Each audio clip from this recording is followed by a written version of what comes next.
Welcome to Unbound, the podcast with Beth Curry, author, storyteller, and survivor. This is where books meet real life, where Beth reads chapters from her work and breaks free from the traditional audiobook format, diving deeper into the personal experiences, lessons, and liberation behind every page. Nothing is off limits. Let's get unbound. Hello, everybody. Welcome to episode 18 of Unbound Season 2, The Weight of Truth. I'm Beth Curry, and today I should be reading you Chapter 18, which is your mental fitness toolkit, but I'm not going to read this chapter to you like I have with all the others. Chapter 18 is designed to be a reference manual, so it's a chapter you need to come back to kind of again and again when you need a refresher on a specific tool or concept. It's organized with headers and bullet points and quick reference guides and structured sections that make sense on paper, but would be absolutely mind-numbing to listen to in audio format. Reading you a list of high protein and fiber starches to keep around with fiber counts and calorie counts would make both of us want to gouge our eyes out, right? Or ears, whatever body part is most relevant to this torture. So instead of reading the whole thing, I'm just going to kind of summarize, talk about what's in it and why it matters and how you should use it. I've said before, I do have manuscripts available for purchase through the Coffee account. The link is in the show notes. The manuscripts are for entire books, for people who want to read along, because I'm not traditionally publishing right now. But for the case of this chapter and possibly the next one too, I'm not 100% sure. I'll have to look into that before I write the next show. I will absolutely offer you a free PDF of the chapter, the full chapter, as a reference document that you can save on your phone or print out or screenshot or stick on your fridge, whatever. Just message me. My contact info is also in the show notes. I'll just send it to you. No charge, no strings attached. Just ask. It just keeps this particular chapter easy. So Chapter 18 is your complete mental fitness toolkit. It's everything that works regardless of which method you're using to lose weight. Whether you're changing your lifestyle naturally, using medication, or you had surgery, these mental strategies are what make the difference between temporary change and permanent transformation. And it's divided into 5 main sections. So there's the core mental framework, the reality loop, the facts, thoughts, feelings, actions, results, that deja vu kind of thing that, how to separate the facts from thoughts and specific thought reframes for common situations like scale drama and food temptation and body image struggles and stuff. The food relationship tools, the worth it versus the not worth it framework, the hunger scale, living in that 4 to 6 kind of range, permission-based eating principles, my favorite food snob philosophy that changed everything for me.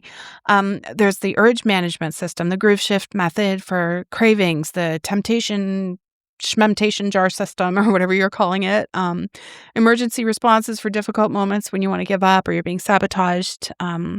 There's the mindset and growth tools, the learn and move on strategy for setbacks, the real life standards versus perfectionism and separating your body from your self-worth, building confidence where physical changes happen, and the daily implementation, simple micro habits that actually work. 6 core daily habits of people who succeed. Thank you, Rachel, for this. Smart carbohydrate strategies, practical nutrition information like high protein and fiber starches to keep around, everything we've kind of talked about throughout this season, organized in a way that makes it easy to find exactly what you need when you need it. So why you need this as a reference. So the thing about transformation work, you're going to forget things. Again, this podcast format, I don't know, like how well it really translates. If you're certainly not memorizing. I'm willing to bet nobody is taking notes, even if you intended to. If you are, that's damn impressive, and you deserve some sort of a shout out on the podcast or something. So let me know in the group. Anyway, you're going to be in the middle of a crisis moment, probably standing in front of your fridge at midnight, having an urge to eat everything in sight. And you're going to need to remember how the groove shift method works. But do you remember episode 4 or whenever the hell I talked about that? Or you're going to step on a scale and see a number you don't like and spiral into that whole, I'm so fat, nothing works for me, I should just give up thinking. And you're going to need one of those thought reframes immediately. Maybe you'll make a choice you regret and start that shame spiral that we've all been on. And you're going to need to remember the learn and move on strategy before one meal becomes one day, becomes 1 week, becomes giving up entirely. So chapter 18 is kind of designed for those moments. It's your emergency toolkit. Your reference manual, your come back to this when you forget chapter. I designed it to be something that you can screenshot sections of and keep on your phone or whatever, something you can print out and stick on your fridge, something you can highlight and tab and return to over and over again. But what I know after a decade of maintaining this 200-pound weight loss, you don't need more information. You need the right information at the right time, and you need the tools you can actually use when you're struggling, not just concepts that sound good when you're feeling motivated. So the tools that changed everything for me, it- they'll be in the chapter anyway, if you want the PDF for free or if you purchase the manuscript of the entire book. The reality loop, understanding facts don't create your feelings. Your thoughts about the facts create your feelings. That changed everything.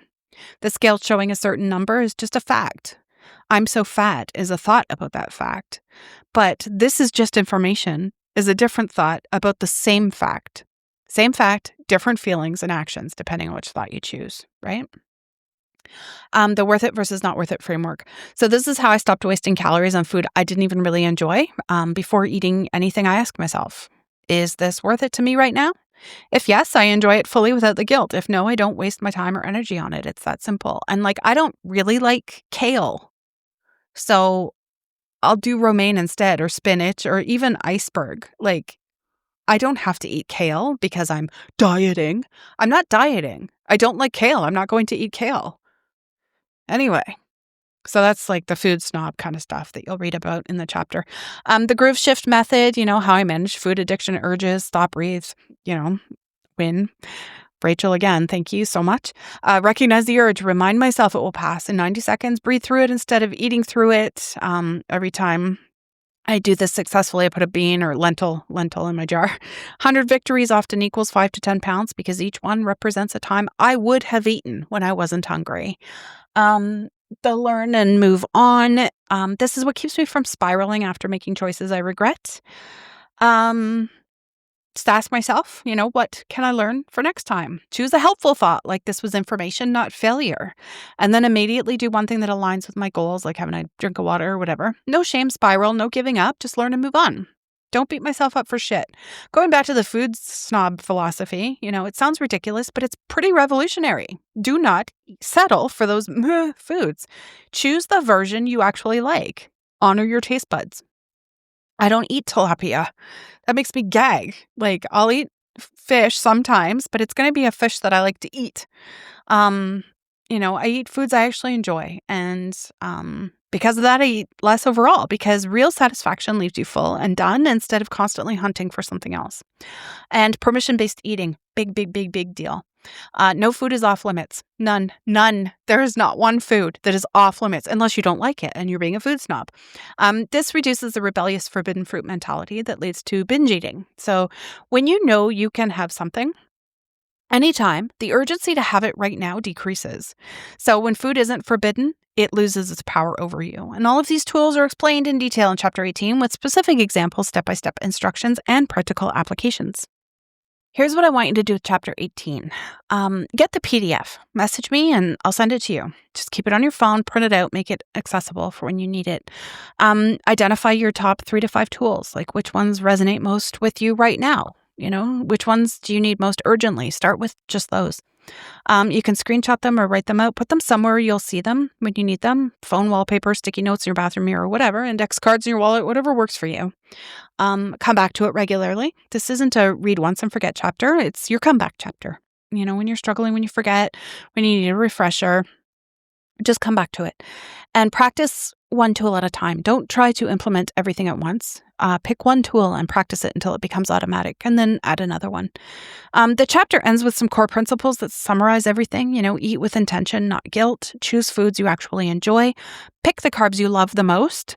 Plan, don't wing it. Prioritize satisfaction and fullness. Practice mindful eating. Expect setbacks and normalize them. Build in flexibility. Keep food neutral. Think lifestyle, not diet, right? Because we need to stop dieting. Okay? And the reminder, these are tools, not rules. So use what serves you. Adapt what doesn't. Trust yourself to know the difference. These tools work because they're based on psychology and not punishment. They work because they treat you like a human being with preferences and emotions and a life to live, not a robot that just needs better programming, right?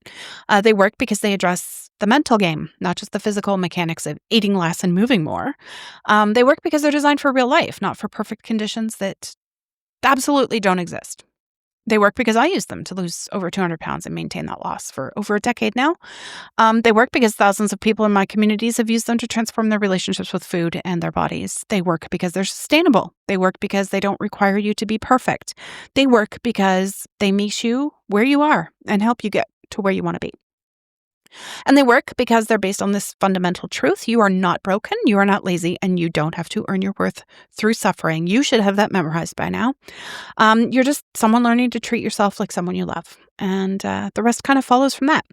So if you want the full chapter 18 as a PDF reference document, just message me. My contact information is in the show notes, email, social media, however you want to reach me. Just ask for the Mental Fitness Toolkit PDF and I'll send it to you. No charge, no strings, no trying to sell you anything, just the tools you need to make this work. That's what this whole season has been about, giving you the real tools, the real truth, the real strategies that actually work in real life. No diet culture bullshit, not temporary fixes, not punishment disguised as self-care, just the tools you need to become the person that you're meant to be. So we've covered a lot of ground together so far, from the reality loop to food addiction, from getting uncomfortable to plastic surgery, right? The mirror moment, the disease you've never heard of, family reactions, the daily battle, the scarcity trap, mental fitness toolkit. Everything you need to transform your relationship with food and your body is in these episodes, and it's in this book. You can purchase the manuscript if you want. Everything you need to maintain that transformation forever is in these chapters. Having the information, though, like I said, isn't enough. You have to actually use it.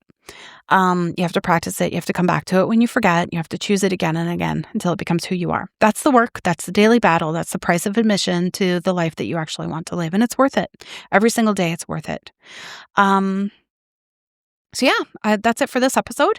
All my content's free, always will be. Keep saying it. If you want to support the production costs, though, the information is in the show notes. And thank you so much for being here. I'll see you in the next episode. Thanks for listening to Unbound with Beth Curry. Join the conversation in the Facebook group or visit authorbethcurry.com. Want to support the show? Head to ko-fi.com/unbound podcast. Until next time, stay unbound.